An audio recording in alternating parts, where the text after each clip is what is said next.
This episode of Total Drama Reviews contains clips from Total Drama World Tour. I do not own Total Drama World Tour. All rights go to FreshTV. Remember to be civil and do not be me in the comments. Seriously, it can get really messed up. Carpe diem, my name is ULTRANATIC, and welcome back to Total Drama Reviews.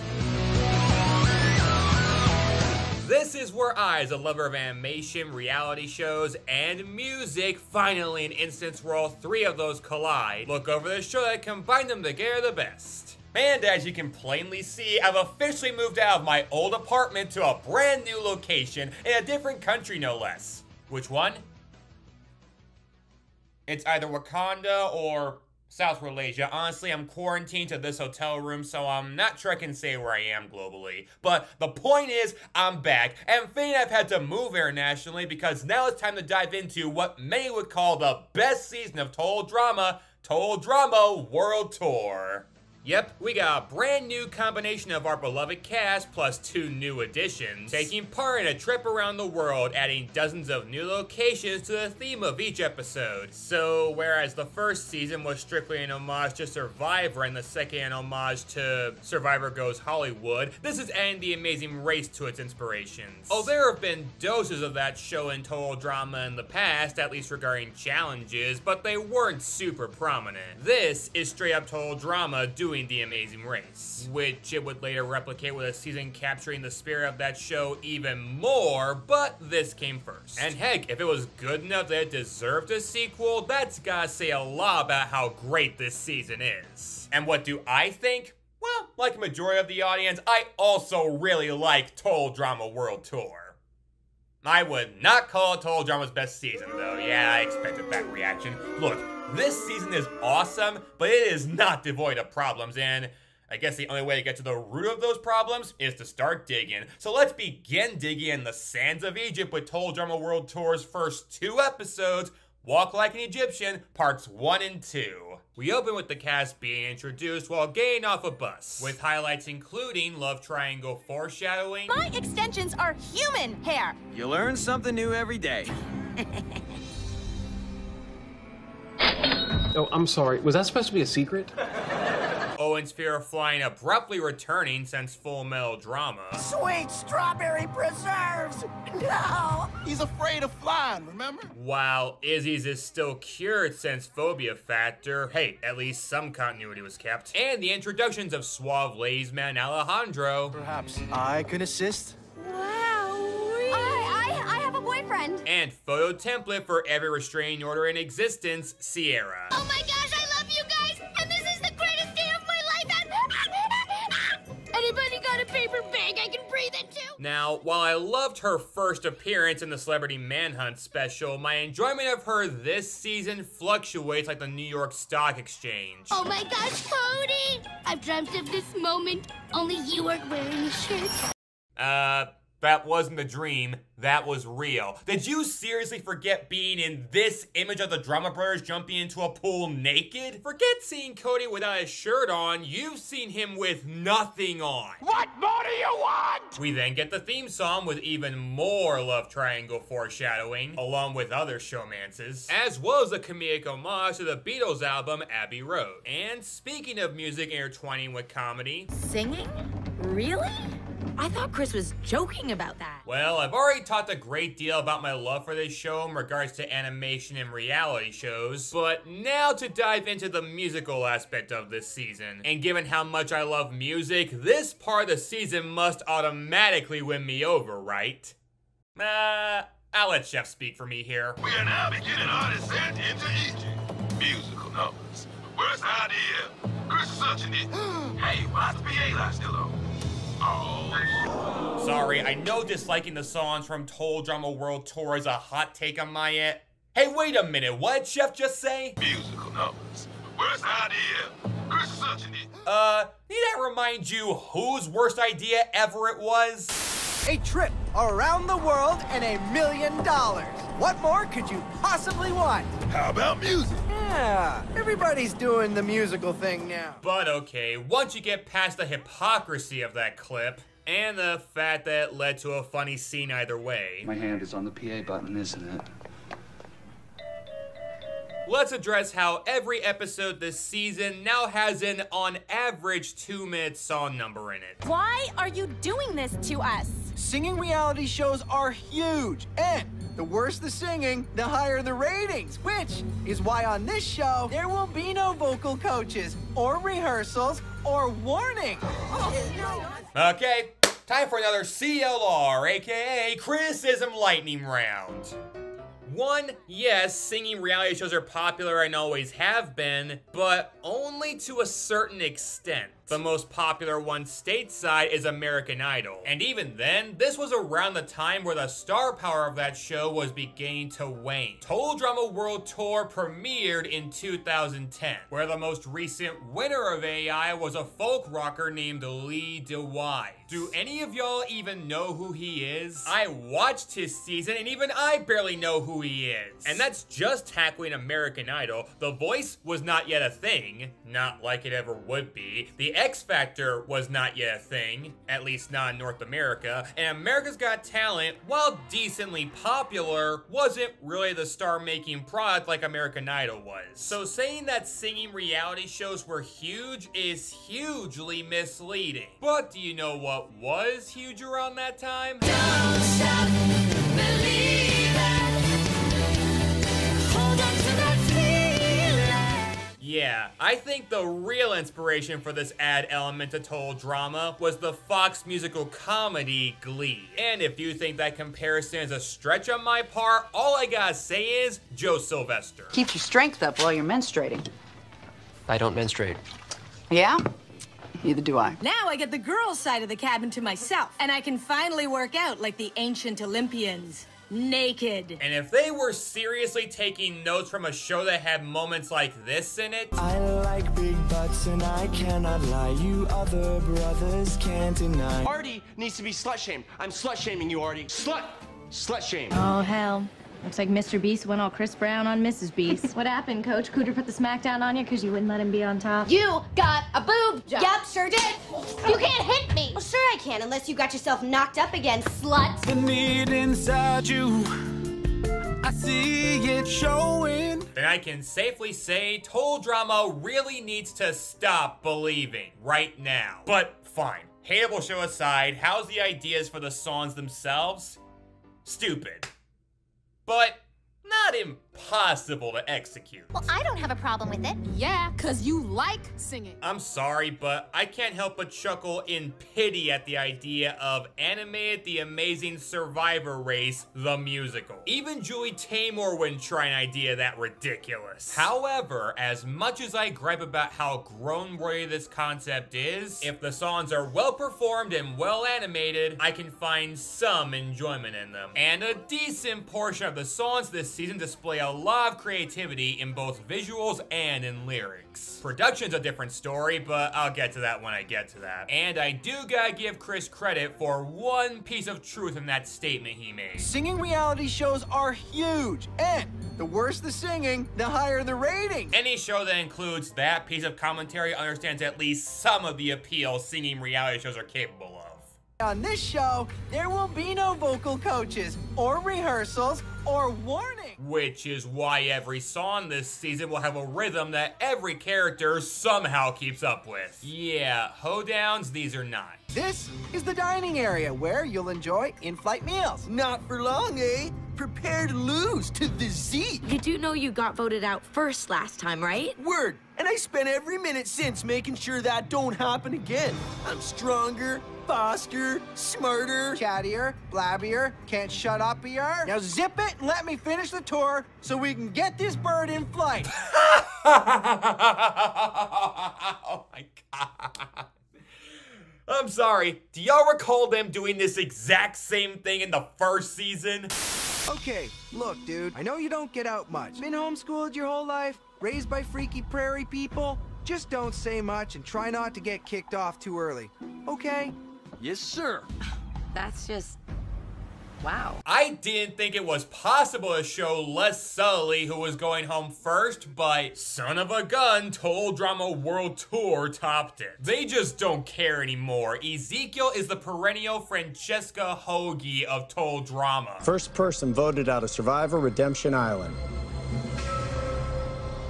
Francesca. If I am voted off first a second time, I will eat this rock. It's not gonna happen. First person voted out of Survivor fans versus favorites. Francesca, the tribe has spoken. I should hate how little of a shit they give in keeping the first boot a secret, but it's actually kind of funny how little of a shit they give. Is there a ladies' room? Just through there. There's a camera in the potty? Again? Man, this third season really loves the first one, doesn't it? This is the first class cabin. Now, this is the kind of accommodation ladies deserve. They get ladies in first class too? Oh, me! You meant me! Lindsay's supposed to like me. Oh yeah, I keep forgetting this plotline exists. How cruelly ironic. But yeah, Lindsay still forgets who the heck Tyler is and instead flirts with Alejandro. Don't call my name, don't call my name. I'd feel insulted at this plot thread, but it is at least an improvement from Beth and Brady, and to Lindsay's credit, it's not her dumbest moment, but all of that went without saying. I'm blanking on his name. Oh, I know, Alejandro. That's my name.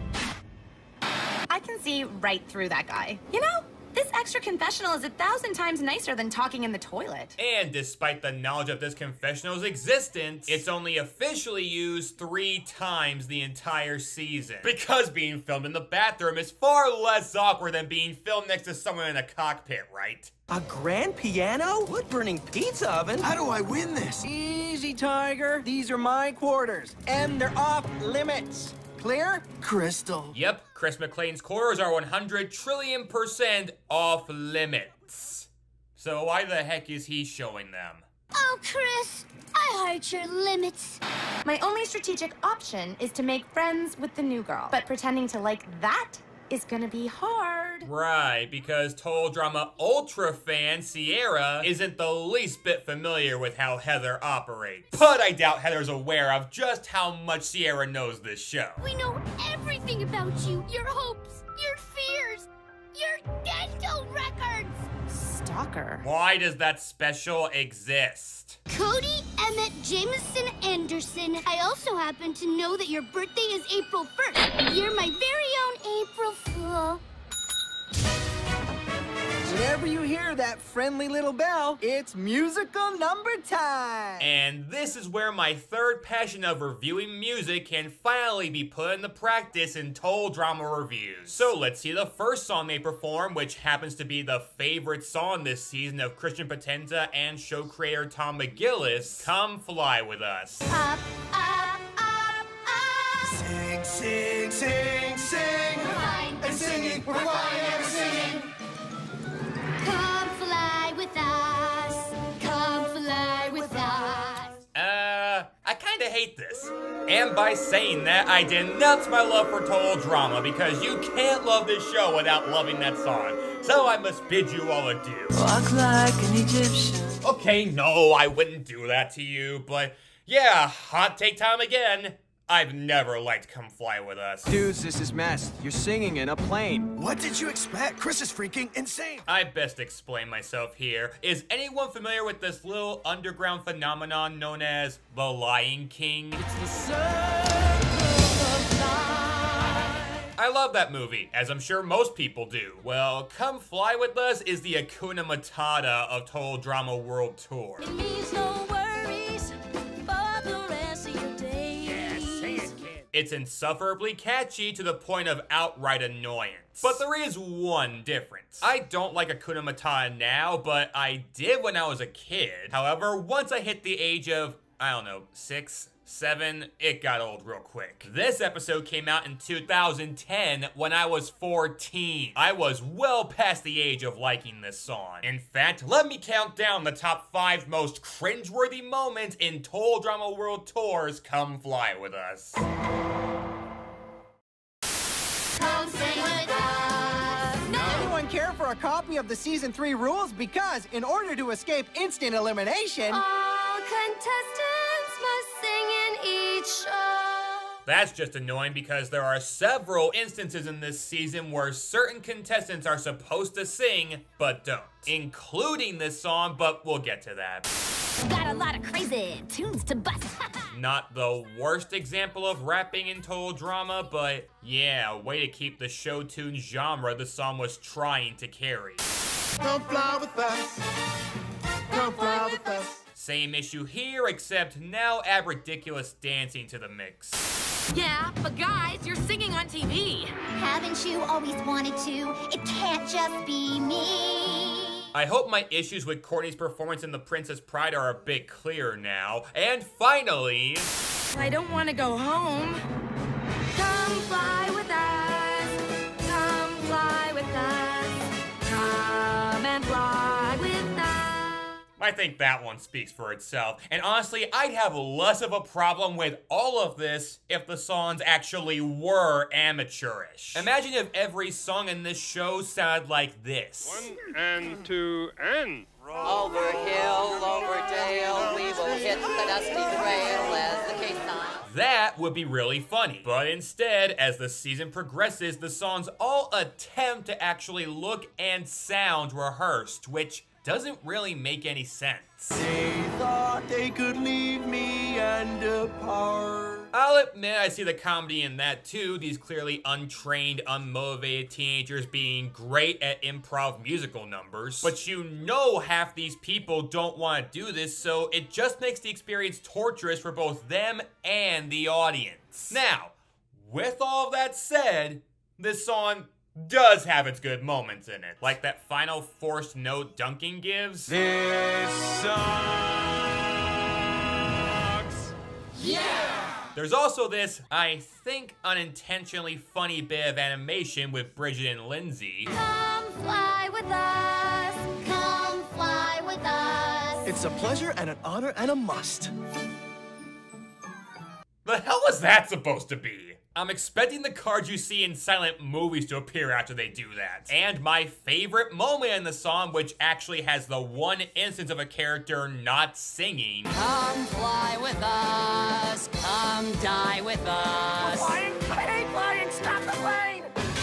Yeah, I'd have to be stupid and the funny bone to not laugh at that. Because yeah, if there's one thing this season takes complete advantage of, it's Noah. I ain't never gonna sit back here. Huh, never! Is never your policy on mouthwash too, homeschool? After being horribly underutilized in total drama action, we're finally back to the deadpan, snarky, wise guy with all the best one-liners in the show. Aeronausophobia, the fear of air sickness. Keep up the fascinating facts, and I'm going to be aeronauseous all over you. So they finally land in Egypt. Dang it, that's actually a good look for Chris. Where the characters have to face a detour. A detour is a choice between two tasks, each with its own pros and cons. Yep, so here they must either go over the pyramid by climbing it or go under it through various tunnels. With Alejandro, Bridget, Lindsay, Tyler, Dunkney, and Gwen all doing the former and everyone else doing the latter. And it's during this second half of the first episode where the best comedic highlights occur. For those going under, you got Izzy dressing up as a mummy and then losing Noah and Owen. The start of this tedious storyline. Hey there, little buddy. Wish I had a biscuit to give you.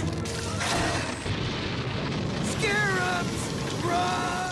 Which at least have funny beginning, and Ezekiel accidentally getting caught up in Izzy's antics. You know, since we're not gonna be dealing with Ezekiel in his current form for much longer, I may as well give my thoughts on him here since he hasn't had much focus since the first season. So, what do I think of Ezekiel? Yeah, I'm not a fan. Although, not for the reasons you'd think. I know a lot of people don't like Ezekiel because he's sexist. Well, guys are much stronger and better at sports than girls are. At least he doesn't think that guys are smarter than girls. But they are. And fair enough, I guess, but okay, one, given the events of total drama island, it's reasonable to assume he's moved past that. Do you want to be my team member? Totally! Can I come too? You have to be respectful of us girls. Deal? Yeah, okay. But for the sake of argument, let's assume he hasn't. Ezekiel is a dirty, rotten, misogynistic POS. by playground standards, but if you're like me, a guy who's watched a lot of reality TV, you can do far worse. Fine, I'm just honest. No, you're about as fake as the things on your chest. He sets it up first with, don't take offense to this, but women are the stupidest things on the planet next to cows. Girls are the stupidest thing on the planet next to cows, was the remark. It's a fact that men are better at cooks than females. It's proven, so I just can't wait to win. I'm not Frank's a douche. All right, well, Dave's a slut. When he called me a slut, I almost smacked out of him. I had to remember. I had to remember where I'm at. Y'all women have dinner ready for us men when we get home from work. Girls need to hold themselves to a higher standard than guys. That is such crazy logic to me. You just told me to shut up? Who tells a woman to shut up? I do, when you need to listen. I don't think the girls have a clue what they're doing. But what do you expect without a man over there to lead them, of course? I'm not condoning what Ezekiel said, but it's like being offended at being called a poo-poo head. Fight the real enemy, is all I'm saying here. But I'm also not a lady, and if what he said offends you, I can't argue against that. It's just not why I dislike him. So why do I dislike him then? Yo, yo, yo! This year's winner is in the house! Bus. I mean, runway. That's why I dislike him. It's called landing gear, homie. Slow down and let my bling back in. An intercom? What the shizzle? Yo, players. When you strip away whatever upbringing Ezekiel had, he's just an annoying dweeb. And speaking of annoying dweebs... First? Go stand behind the #1. In Egyptian, it's Wahid. Well, that's about as funny as Harold gets this season, but I'll deal with him later. And since I haven't talked about the highlights for those who went over the pyramid, here goes. We got Tyler trying to impress Lindsay with hilarious results. Ow, my hand! My leg! And the love triangle pairing up in a belay, which, by the way, ends up with them being last of all the people who went over the pyramid. But how can that be with Courtney's masterful leadership skills? And your form is appalling. Gee, thanks, Courtney. I was just wondering about that. You know, you're only here because I'm feeling nice today. Wow, this is you being nice? My sympathies. Are you hearing this, Duncan? You're not gonna let her get away with that. I've praised several character moments this episode. This is the best of them, no contest. The bickering between these two and the exasperated, what did I do in my life to deserve this torture expression on Duncan's face just made my entire decade. Although as for what he did to deserve this, would you prefer chronological or alphabetical order? Ladies, after you. Not so fast. This season, 3 teams. Bridget and Lindsay round out Team 1. Alejandro, you're the first member of Team 2. If it's any consolation, you do get... And you also get... Congratulations. That's wonderful. ¿Qué idiotas? Incompetentes.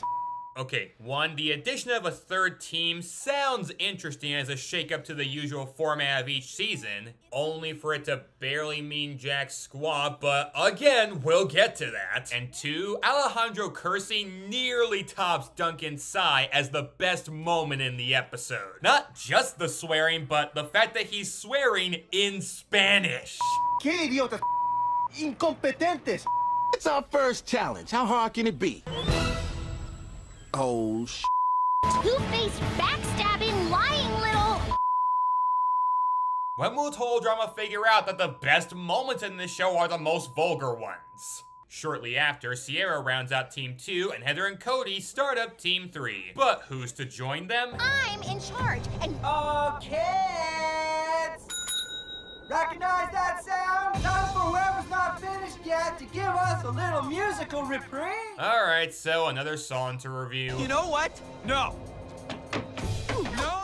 My leg! 3 hours of these two squawking on this stupid pyramid in this stupid heat, and you want me to sing? Forget it! Dude, you have a contract. Eat it, McLean. If you need me, I'll be in the plane waiting for a ride home, because I'm out. Done. I quit. Okay, was not expecting that when I first saw this. Yeah, Duncan quits episode 1. I guess he's already won a season in one universe, so he definitely doesn't need this. But you all know my views on quitting. I'm against it. Play the season out like a man. You're just going to quit because Chris McClay is an asshole? Actually, I think I'll let this one slide. Izzy and Ezekiel then exit the pyramid. Thanks for all the help, you knobs. Oh, by the way, Zeke was eliminated earlier, but you missed nothing if I didn't tell you that. And while Izzy rounds out Team 3, Ezekiel begs to be let back in the game. Fine, but only because we're down a man thanks to Duncan McQuitty Pants. How does Ezekiel staying in the game help round out the teams? With him staying, there's 16 people for 3 teams. And actually, even if Duncan stayed, 2 of the teams would still be off balance.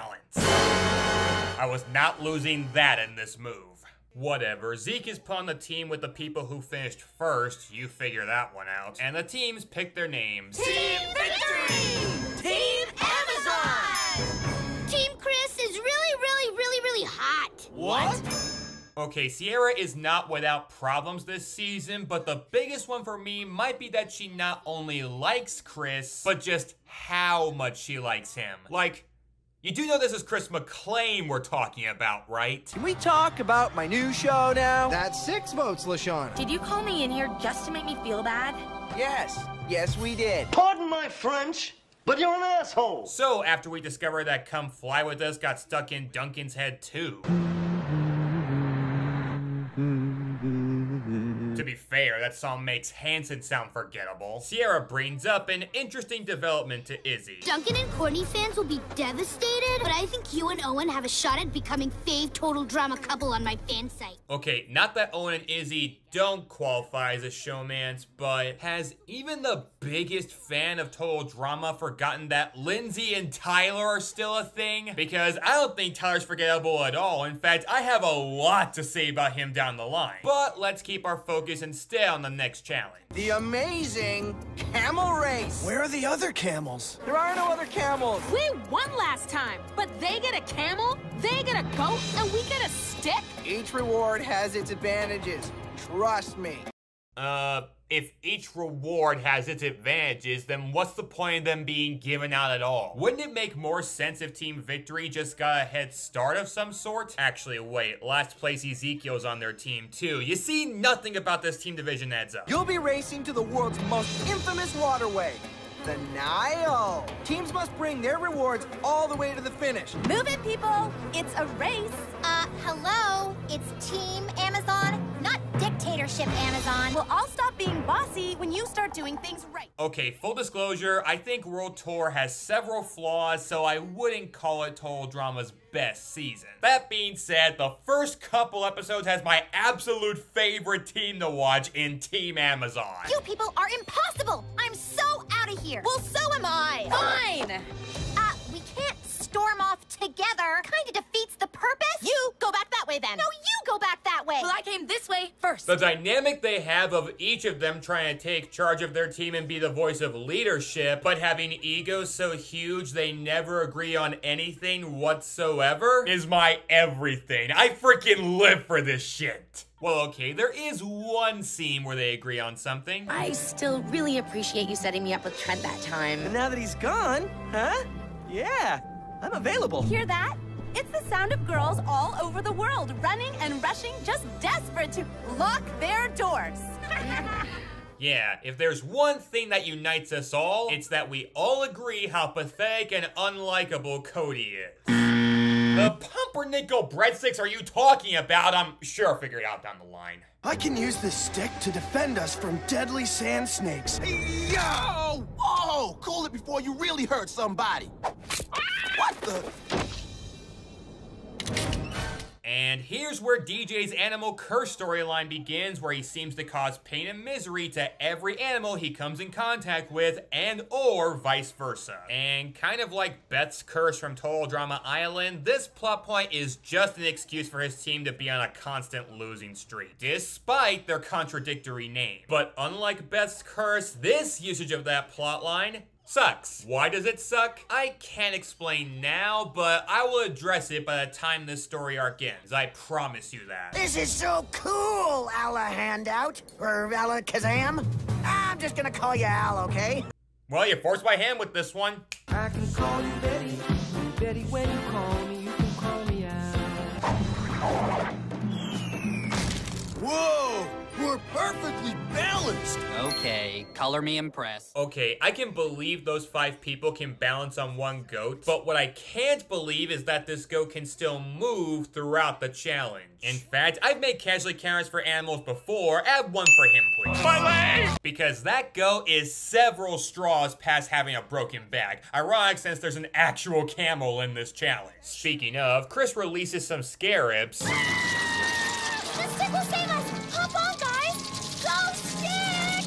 Okay, that was funny. And it's time for another song, which must feel weird for the contestants. Wasn't there a just announced? Time for whoever's not finished yet to give us a little musical reprieve. And now Chris is saying, I'm sure we're into episode 2 by now. Sing something new. Make up a good song and maybe they won't kill you. But whatever, new song to review. Am I gonna have a lukewarm reaction to this one too? No need to get crazy. It's loving time to last. Actually, I kind of like this one. I mean, I have to. It's Sarah Smile by Hall & Oates.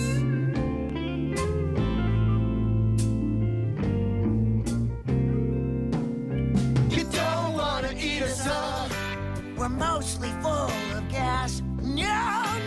Yeah, I mentioned at the beginning of this review that I have issues with the production of these songs. Obviously, not all of them have this problem, but like every other song this season is very clearly ripping off the production of something more popular. And this is where it all started. It's mating time for scarabs. So what you waiting on? Although now that I think about it, Sarah's Smile isn't all that I'm hearing here. What else does this remind me of? It's loving time. Loving time. Scarab mating season. Ooh, let's get it on. Oh, baby. Let's get it on. Well, as far as Marvin Gaye tributes go, still better than Charlie Puth. But okay, accusations of plagiarism aside, I do enjoy listening to this. If for nothing else, then that the subject matter of this song is bugs f***ing. It's loving time. Loving time. Scarabs, get busy now. Come on, just the notion of these characters telling the scarabs to get busy now has to tickle your funny bone a little bit. Scarab mating season. Season, Wayne? Whoa, no, wait. Is there anyone in this franchise worse at getting anything right than Ezekiel? Close, but Ezekiel still beats him. In that and nothing else. Can you see the Nile, Izzy? No, Not yet! It's got to be around here.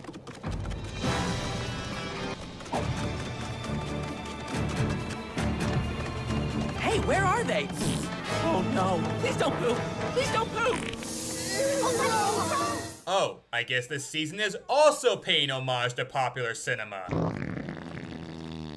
Oh, come on. Oh. Get used to it, boys. Camels do that. They won a Kids' Choice Award for that. I hope they're proud of themselves. After establishing that teams Amazon and Victory are both lost, we cut to Team Chris at the edge of the Nile. Each team must weave a basket a river reed. Your basket has to be big enough to hold your whole team, including your reward from the last challenge, aka Goat Face over there. Hey! I believe he meant the goat. Oh, cool. Wait a frickin' second. Alejandro's doing okay. He's like the super cutest mountain goat in the world. Wait! I can be a goat. May I be of assistance? Lindsay! I'm a goat! Goat Face over there. Hey! I believe he meant the goat. Oh, cool. Okay, this episode earns a trophy for best joke to come full circle. The greatest of all time, if you will. This is perfect! What, the fact that we're hoes? I'm a 4th generation basket weaver! Yeah! Wow, your incredibly distinct quirk is very convenient for us. Meanwhile, Team Victory discovers their stick is a divining rod. That stick can lead us straight to the Nile. And Izzy asks the Amazon's camel to lead them to the Nile. There! Shouldn't be long now. Oh, please. It's It's just a coincidence that the camel changed direction. Okay, not only is it kind of funny she doesn't try that earlier, but it's a testament to how entertaining Team Amazon is that I genuinely forgot Izzy was there. How the heck did they accomplish that? Sorry you guys are so far behind. Our basket's nearly done already thanks to my speed weaving. Plus you got Owen on your team. Lucky. But you have Cody. Maybe we could swap teams. Trade a basket case for a basket weaver? Fine. Sierra, you're with us. So for the second time in Total Drama history, Izzy swaps teams in part 2 of the season premiere with someone who can't bear to be on separate teams as another contestant. Did anybody else notice that callback? But yeah, Izzy is no longer on Team Amazon. Kind of a shame, her short time on it was hilarious, but trading up to be paired with Noah and Owen again makes it an appropriate sacrifice. Today is officially the best day of my life, so I really hope you allow us to swap. You'll make the best decision, because you're the best decider ever! And that's why I'm going to allow it. Smiley face! Again, I will voice my issues I have with Sierra in the future, but she says a lot of texting lingo in just this episode alone. Oh, Chris, I heard your limits. OMG, Chris, I am just LOL. Smiley face! And for whatever reason, it doesn't bother me in the slightest. Again, how is that possible? Can this episode do something I shouldn't like and actually have me not like it? Get in the boat! Maybe if I push.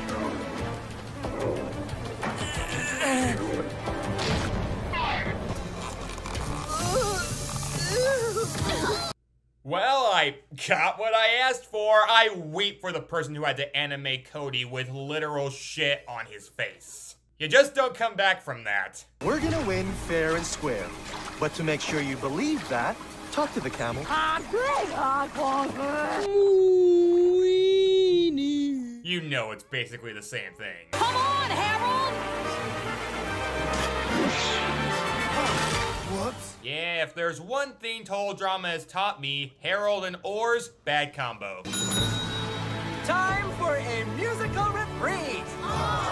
So time for a reprieve of Love and Time, as opposed to Come Fly With Us. Honestly, we dodged a bullet there. Which leads to this hilarious final nail in Zeke's coffin. These cuts are getting killy. Just pop 'em on the nose. I learned that in Muskrat voice. It vanquishes all foes. Come on, even if I liked Ezekiel, just seeing exactly how he gets last place again is an entertaining journey. Congrats! You're alive. And as long as you all brought your rewards across the finish line, there will be no elimination tonight. I lost the stick. You know, as duplicitous as Chris is, I think he might have actually kept that promise, but given Zeke be Zeke, now we'll never know. You came in last and lost your reward on the way. By the way, remember that god-awful ending to Rock and Roll where Lindsay accidentally voted herself off? Listen to how Chris explains the voting procedure. Up in the loser class bathroom, you'll find 6 passports. Stamp the passport of the team member you'd like to send home. Got it, Lindsay? Of course! I so get it! A small part of me wants to be offended by that display, but it did get a chuckle out of me, not gonna lie. The last bag of peanuts goes to... DJ! Yo, that's unbelievable. Some team. I love how he acts all backstabbed when he put himself in this position. I'm no stranger to those in reality TV either. It kind of feels like 2 dishes. Rather than being a red snapper dish, it's more of a quinoa dish. I only got 3 ingredients, so I'm at a disadvantage. Sorry, Chef. She put herself at a disadvantage. You're right, Chef. It was my fault. You guys are all a bunch of... I knew that would be satisfying. I'm not going anywhere. What? He's clinging onto the plane? I mean, I admire his dedication, but I think his hands would be singed off holding onto that tail. My leg! Last stop for non-competitors. So Duncan gets thrown out of the plane as well, but not too much of a loss in my opinion, as a far better male villain might be taking his place. Losing Sierra to Heather? Tragic. But I still have the upper hand, because compared to me, Heather's a saint. In regards to strategic backstabbings, yeah, but in regards to social game? You don't want to fall behind. Your afro is so big, it has its own gravity. I've been helping you all this time, and you didn't even like me? Not really, no. Sorry, Gwen. You're not the winner. You lost, so you're a loser. It's just logic. People should still like you more than Heather. Find out next time on an all-new episode of Total Drama World Tour. And that was Walk Like an Egyptian. Honestly, it's the best premiere so far. Is it perfect? Absolutely not. I'm in a minority that thinks Come Fly With Us is unbearable, and every once in a while we get an annoying character moment. And that about covers what's bad about the episode. It's otherwise damn near perfect. The comedy's hilarious, the second song included. Heck, even Come Fly With Us got 1 or 2 chuckles out of me. And as a foothold to get this season off the ground, pun intended, I think it's pretty effective. Most of the characters get the appropriate amount of screen time, including Alejandro. However, how nefarious he is still kept a mystery, so we have more to look forward to as the season goes on. So for this season's first excavation, we discovered a pharaoh's tomb with many riches. Man, now that this 14-hour flight to Egypt is now complete, it's time to go even further away to the land of the rising sun. We are about to land in Japan! I wasn't losing this in the move either. Walk like an Egyptian.